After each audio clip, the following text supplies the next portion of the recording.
Come on, it's perfect weather for a stream right together with you.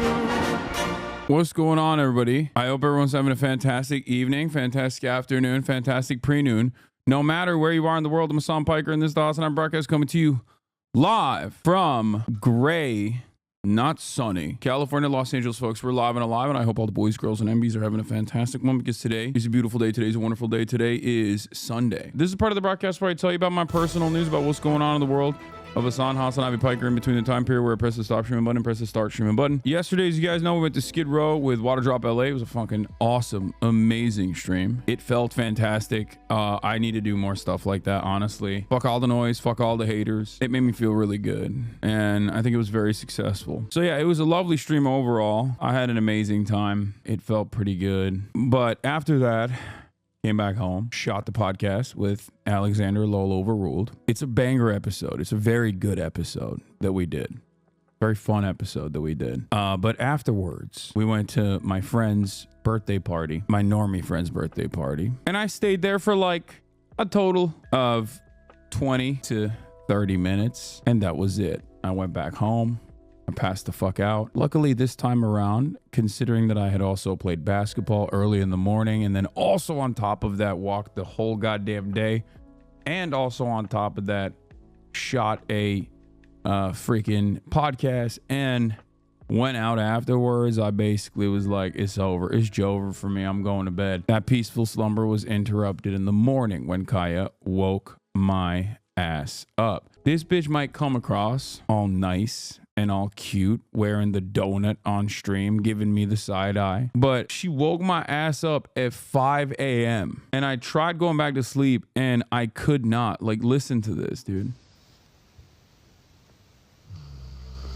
I woke up this morning early because I can't sleep because someone is being incredibly loud when they snore.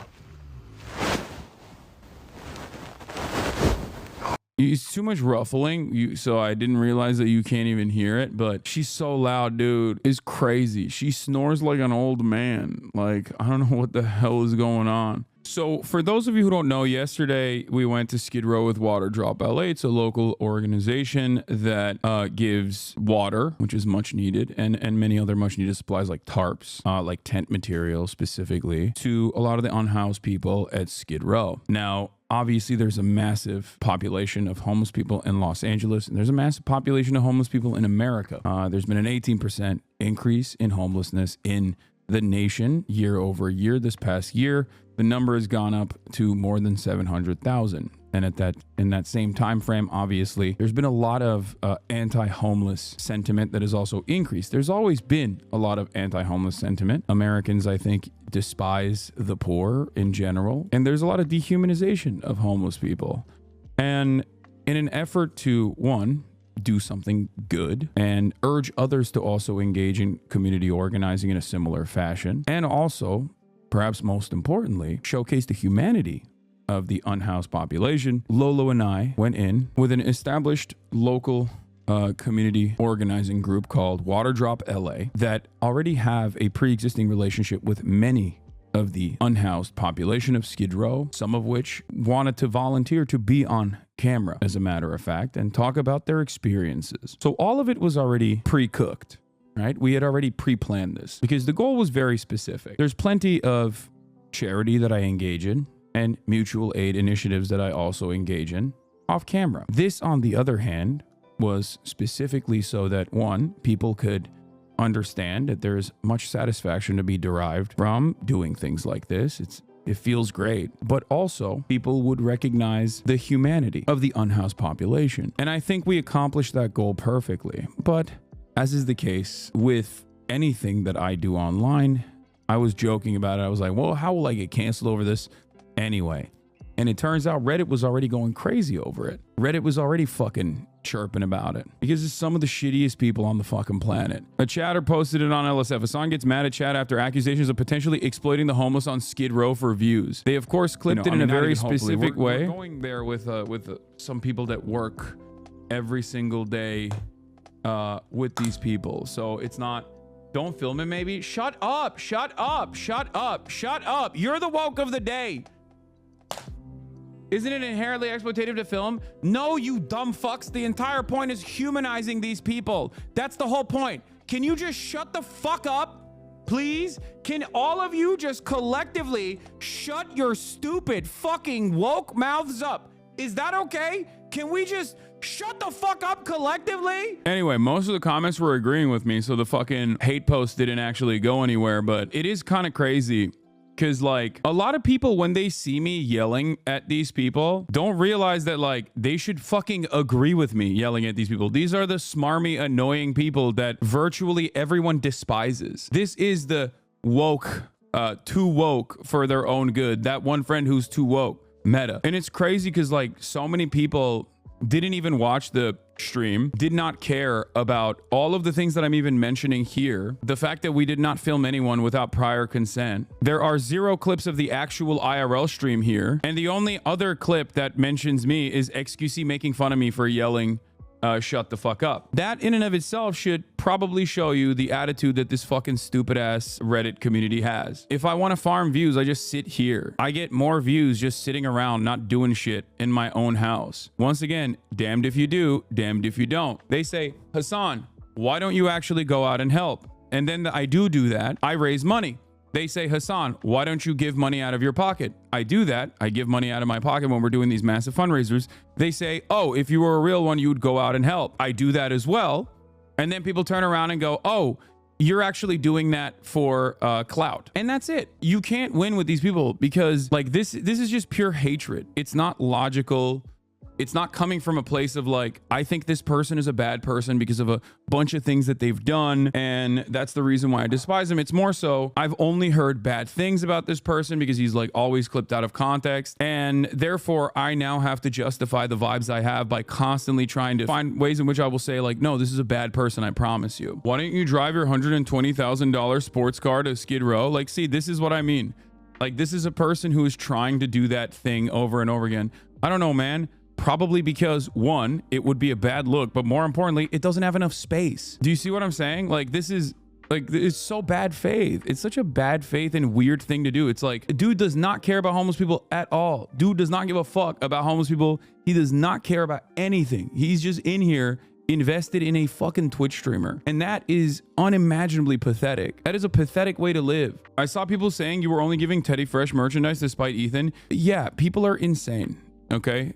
They're psychotic. I gave my own merchandise as well. I gave a shit ton of clothes that I have worn prior that have been sent to me, some of which were never worn, others I've worn many times over. It has nothing to do with like spiting someone. Why would that be spite? Like, I gave someone the jacket I was wearing. Like, what are you talking about? Like, what's the problem with unhoused people wearing your merchandise? Like, what are you supposed to do? Are you supposed to let your clothes that you don't wear rot? But like, ultimately, who cares? Oh man, less desirable people are wearing these clothes. What the fuck? Like, this is insane. That's an insane thing to think. Please don't think that. The goal was to do a reverse Tyler Oliveira, which is to not like exploit and actively continue to dehumanize homeless people, but to instead offer a platform of, you know, community oriented people, which is what this community is comprised of, that will then further be emboldened in their worldview that these are just normal people that have gotten a shitty rap, and that's it. And I think it was very successful on that front. And I will say, look,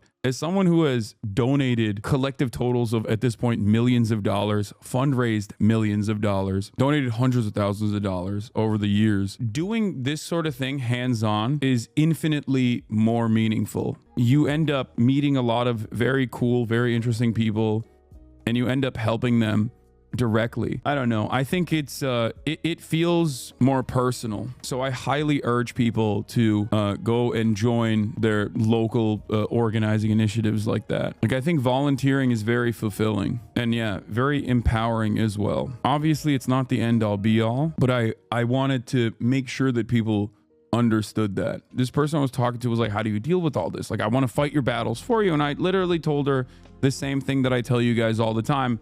And it's a principle that I live by as well, which is fuck the noise. It doesn't matter. As long as you have a moral compass and as long as you do right by others, it doesn't matter what these people say. I can have a million fucking haters. My attitude is not going to change. My goals are not going to change. I'm going to keep doing what I've been doing. And if over the course of many years, maybe some people realize that they might have been wrong about the way that they initially approached me because they saw these fucking clips out of context, or they just engaged in the pile-on, great, sure, I'll welcome you with open arms. And if you don't do that, it's still fine. It's literally turning human beings into simply pieces of entertainment and content while claiming it's about humanizing them. HASAN and hypocrisy, name a better duo. It's like, I've fucking fundraised and worked with people that work with homeless people so many times. Like, this isn't the first time that I'm doing this. It's so stupid. Like, there was a very specific purpose for why we went there directly. And that purpose is very obvious, right? That's a crazy thing. Like, that's just like the exact opposite of what happened. It's the exact opposite of what happened. HASAN, the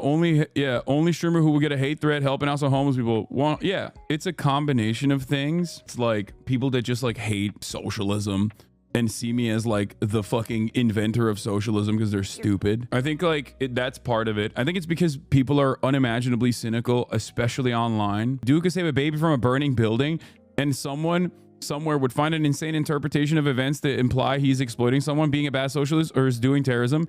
Dude could do it without running to get his camera first. Dude, I'll save the baby, but only if I can video myself while doing it, dude. I'm trying to humanize the burning baby, dude. What don't you understand, dude? You just did the thing. Oh my God. My man invented a hypothetical to clown on you guys for making up weird reasons to hate on, and you literally found a way to hate on it. That's fucking amazing. How are you like this? It's mental illness, man. Like, if you're getting mad at a hypothetical where I'm saving a baby from a burning building that I didn't even make up, someone else made that up to imply how unimaginably frustrating some of these people are. But like, that's just mental illness. Like, what the fuck? And by the way, the irony of that thread that went viral is that was before I even went out. That is before I even went to Skid Row. Not a single person in that fucking Reddit thread actually watched the content or understood what I was trying to do. Like, they just didn't. They don't care. The reason why I'm talking about all of this is because I need you to understand it's all just noise, and it's never coming from like a valid criticism.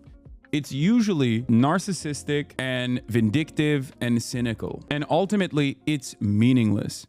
What matters infinitely more is the impact that you have in your community. What matters infinitely more is not like faceless, lifeless losers online yelling about whatever the fuck you're doing in the most smarmy, idiotic, cynical way possible. What matters more is actually going out and helping people, doing right by others. There are a lot of people online that make this kind of content their entire thing, and they do it in a way that I don't think is productive. I think always focusing on the systemic harm and always ensuring that you're humanizing every single person that you're encountering is the appropriate way to go about it. And that's precisely what I did yesterday.